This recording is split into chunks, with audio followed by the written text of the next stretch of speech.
ડીસા શહેરના શ્યામ બંગલોઝ ભાગ 2 માં આવેલા પીપળેશ્વર મહાદેવ મંદિરની પ્રાણ પ્રતિષ્ઠા તાજેતરમાં ધાર્મિક હર્ષોલ્લાસ સાથે સંપન્ન થઈ। જન્માષ્ટમીના શુભ દિવસે યોજાયેલા આ કાર્યક્રમમાં સોસાયટીના તમામ પરિવારો ઉત્સાહપૂર્વક જોડાયા હતા। આ મંદિરના નિર્માણ અને પ્રાણ પ્રતિષ્ઠા કાર્યમાં શ્યામ બંગલોઝ ભાગ 2 ના તમામ પરિવારોનો સહયોગ રહ્યો હતો। શિવલિંગની સાથે સાથે ગણપતિ, પાર્વતી, કાર્તિકેય, હનુમાનજી, અંબેમાં, લક્ષ્મીનારાયણજી, ગોગાબાપજી, રાધેકૃષ્ણ, ભૈરવ, નંદી અને વાસુકી ભગવાન સાથેના શિવલિંગ સહિતની વિવિધ મૂર્તિઓની સ્થાપના કરવામાં આવી છે।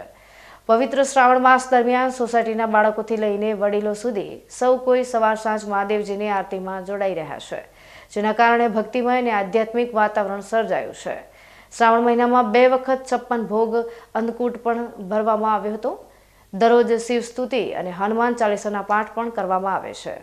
સોસાયટીની મહિલાઓના 2 ગરબા મંડળો દ્વારા સમયાંતરે ભજનના કાર્યક્રમો પણ। પીપળેશ્વર મંદિરની સ્થાપના બાદ શ્યામ બંગલોઝ પરિવારો તરફથી તિજોરી, ઓટોમેટિક ઇલેક્ટ્રિક આરતી, 108 દીવાઓનો આરતી સ્ટેન્ડ, સ્ટેનલેસ સ્ટીલનો કઠેડો અને સાઉન્ડ સિસ્ટમ જેવી વસ્તુઓ સ્વૈચ્છિક રીતે ભેટવા આપવામાં આવી છે।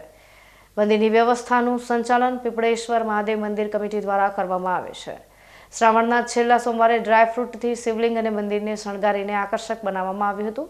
આ ઉપરાંત ડીસા શહેરના જુદા જુદા ભજન મંડળો દ્વારા પણ શ્રાવણ માસ દરમિયાન ભક્તિમય કાર્યક્રમો યોજાયા હતા। આજે મંદિરની સ્થાપનાની પ્રથમ માસિક તિથિ છે।